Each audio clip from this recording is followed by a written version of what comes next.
दोस्तों, क्या आपने नाचने वाले बाबा को देखा है? तो क्या आप रेप करने वाले इस बाबा के बारे में कुछ जानते हैं?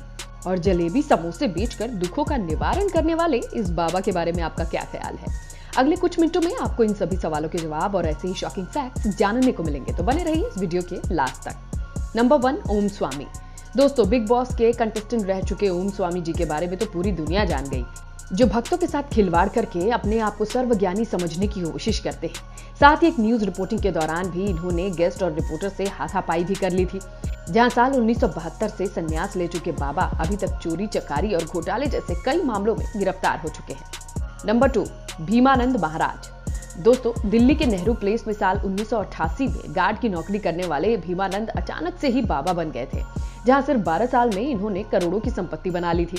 हालांकि भीमानंद उत्तर प्रदेश के चित्रकूट के चमरिया गांव के निवासी हैं, जो खुद को साईं का अवतार बताते हैं, लेकिन ये कई साल पहले ही सेक्स रैकेट और स्मगलिंग जैसे धंधों के लिए जेल की हवा खा चुके हैं। नंबर 3, जयेंद्र सरस्वती। दोस्तों, आपको बहुत ही दुखी होकर बताना पड़ रहा है कि जयेंद्र सरस्वती के नाम के बाबा की अगर हम बात करें, ये इस दुनिया में नहीं रहे, लेकिन ये अपने मरने से पहले कई नैन चिकित्सालयों, स्कूल और सरकारी संस्थाओं की स्थापना कराने वाले कांची शिक्षा पीठ के मौजूदा संचालक थे। इन्होंने 22 मार्च 1954 को श्री सुखेंद्र सरस्वती स्वामी गिल का उत्तराधिकारी घोषित करके जयेंद्र सरस्वती की उपाधि इन्हें दी गई थी। मगर इन्होंने साल 2004 में कांचीपुरम मंदिर में एक सेवक की हत्या कर दी, जिसके बदले में इन्हें जेल के सलाखों के पीछे सड़ना पड़ा था। लेकिन अपराध काटने के 9 साल बाद इन्हें जेल की सलाखों से मुक्त कर दिया गया था।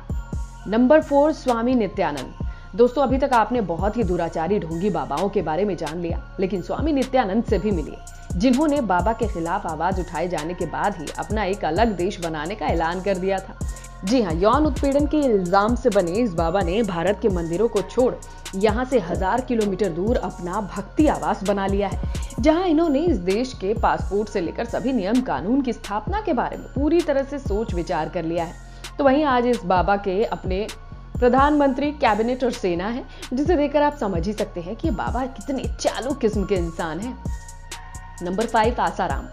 दोस्तों, अगर हम बाबा आसाराम के इतिहास के सबसे प्रसिद्ध बाबाओं की लिस्ट में टॉप पर मानते हो तो ये कोई गलत बात नहीं, क्योंकि आपको तो पता ही होगा कि बाबा हत्या, बलात्कार और पैसों की लूटपाट के केस में आज भी जेल के अंदर पड़ा हुआ है। हालांकि इनके नाम की दुनिया के सभी घटिया काम की पर्ची कटवाई जा सकती है, जिसमें इन्होंने भक्तों की श्रद्धा और भावनाओं के साथ खिलवाड़ किया था। तो वहीं आसाराम के आश्रम में एक संचालक ने इनके बारे में खुलासा किया था कि इन्होंने एक बार नग्न अवस्था में महिलाओं के साथ स्विमिंग पूल में नहाते हुए भी इन्हें देखा गया, जो अहमदाबाद का लुटेरा आश्रम था। लेकिन इनके कुछ प्रसिद्ध डायलॉग भी थे, जिसकी वजह से ये भक्तों को भक्ति में लीन करने की कोशिश करते थे, जैसे समर्पण कर दो, कुटिया में आ जाओ, या 400 डायल करो, और कुछ ऐसे डायलॉग्स थे जिसमें बेशर्मी कूट कूट कर भरी हुई थी। सिर्फ इनके संचालकों को ही ये बातें समझ आती थी। तो वहीं एक न्यूज चैनल ने अपने स्टिंग ऑपरेशन के दौरान ये खुलासा किया कि ये बाबा न्यूज चैनल के पत्रकार के साथ एक रात गुजारना चाहता था। नंबर 6, रामवृक्ष यादव। दोस्तों, उत्तर प्रदेश के गाजीपुर में रहने वाला बाबा रामवृक्ष यादव धर्म गुरु बाबा देव के शिष्य रह चुके हैं, जहां साल 2003 में गुरुदेव बाबा के मृत्यु के दौरान इन्हें विरासत का नया बाबा घोषित न करने के बाद ही इन्होंने अपना एक अलग गुट बना लिया, जिसमें इन्होंने मथुरा के जवाहर बाग की कुल 17 एकड़ की जमीन पर नाजायज कब्जा कर लिया और यहीं से वो अपना समानांतर राजनीति चलाने लगा था। हालांकि करीब 2 साल पहले ही रामवृक्ष दिल्ली जाकर अपने गुट के अधिकारियों के लिए सत्याग्रह करने वाला था, लेकिन दिल्ली में जगह न मिलने की वजह से इसने मथुरा के जवाहर बाग पर ही अनशन शुरू कर दिया। तो वहीं ऐसा कहा जाता है कि इस पापी बाबा से सरकारी जमीन खाली कराने की सिफारिश की गई, तब इसने अपने समर्थकों के साथ मिलकर पुलिस वालों पर ही हमला कर दिया था। नंबर 7, निर्मल बाबा। दोस्तों, ये हमारे इतिहास के सबसे फर्जी बाबा में से एक है, जिनके पास जो भी प्रॉब्लम्स लेकर जाता था उसके अजीबोगरीब तरीके बताकर उसका निवारण करता था। लेकिन इन्होंने इस तरह से समोसे, जलेबी बेच कर अपने कई प्रॉपर्टीज और बैंक बैलेंस को बढ़ाया था। हालांकि इन पर लोगों के साथ धोखाधड़ी, पैसों की चालबाजी और शराब के ठेके चलाने के भी इल्जाम लगे थे। नंबर 8, संत रामपाल। दोस्तों, साल 1951 में संत रामपाल का जन्म हरियाणा के सोनीपत में हुआ, जहां इनकी स्कूली शिक्षा खत्म होने के बाद ये हरियाणा सरकार के सिंचाई विभाग में जूनियर इंजीनियर के ओहदे को संभालने लगे थे। लेकिन कुछ दिनों के बाद ये काम धाम छोड़कर धर्म की राह पर चलने के लिए मशहूर हो गए। हालांकि धर्म कर्म की राह पर चलना कोई गलत बात नहीं है, दिक्कत तो तब आती है जब आप धर्म के नाम पर ही चालबाजी करने लगते हैं, और इस बाबा ने भी कुछ ऐसा ही किया था। वहीं अगर हम इनके गुनाहों की लिस्ट लेकर बैठेंगे तो हमारा ये पूरा वीडियो ही खत्म हो जाएगा। इसीलिए हम आपको शॉर्ट में बताते हैं कि इन्होंने चोरी चकारी, खरीद फरोख्त, स्मगलिंग जैसे काले कारनामों को अंजाम दिया था। इसके अलावा इनके आश्रम में एक महिला 4 बच्चों की लाश मिली थी, जिसे बाबा के जरिए ही मरवाया गया था। इसे पकड़ने के लिए हरियाणा सरकार ने दिन रात एक करके अपने भारी नुकसान को सहते हुए इसे जेल की हवा खिलाई थी। नंबर 9, बाबा राम रहीम। दोस्तों, अब इस बाबा के बारे में हमें आपको कुछ भी बताने की जरूरत नहीं है, क्योंकि इन्होंने जितने भी घोटाले किए हैं आज वो जग जाहिर हैं।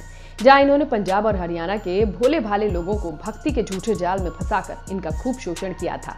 वहीं बाबा राम रहीम ने दिन प्रतिदिन इतनी तरक्की कर ली कि उन्होंने मॉडलिंग, एक्टिंग दोनों ही करना शुरू कर दिया था, जिसमें उन्होंने समाज की सेवा के घोटाले से लेकर फिल्मों में लोगों को उल्लू बनाने का भी काम किया। मगर इनके साधु लुक से ज्यादा इनकी लाइफस्टाइल देखकर कोई भी हैरान हो जाता, क्योंकि इनके महंगे महंगे कपड़े, सूट, लग्जरी कार्स काफी हैरान करने वाली चीजें थी। आपको तो याद ही होगा कि इन्होंने अपनी साध्वी का अपने आश्रम में रेप करके उसे मारने की कोशिश भी की थी, जिसे एक गुमनाम पत्र के जरिए मीडिया के सामने रखा गया। इसके अलावा इनके ऊपर आश्रम के 400 साधुओं को नपुंसक बनाने का केस दर्ज कराया गया है, जहां इन साधुओं को डेरा में बिठाकर ये ज्ञान दिया जाता था कि नपुंसकता से भगवान को महसूस कर सकते हैं। लेकिन इन्होंने खुद कभी नपुंसक अपने आप को नहीं बनाया। ऐसे में इनकी मक्कारी और धोखेबाजी का पंचनामा पूरी दुनिया को ही पता है।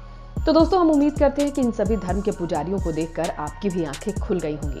बाकी आपका हमारा इस वीडियो के बारे में क्या ख्याल है, हमें कमेंट करके जरूर बताएं। साथ ही ऐसी और भी इंफॉर्मेटिव वीडियोस को देखने के लिए हमारे चैनल को लाइक एंड सब्सक्राइब करना ना भूलें।